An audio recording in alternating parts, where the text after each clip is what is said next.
जी बिल्कुल, जिला waste police थाना मंगोपीर पुलिस का अशिया पेट्रोलिंग के मेन लाइन से तेल चोरी करने वाले मकाम पर छापा।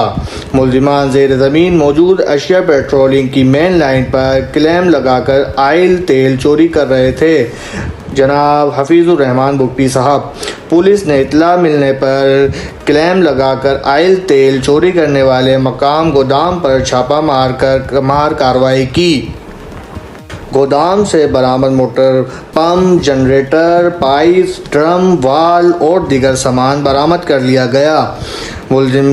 मुलजिमान के खिलाफ मुकदमा दर्ज किया जा रहा है। मुलजिमान की गिरफ्तारी के लिए कार्रवाइयाँ जारी हैं। तर्जुमान SSP जिला वेस्ट, रिपोर्टर शरियार अली गोरी, K6 सिटी न्यूज़, कराची।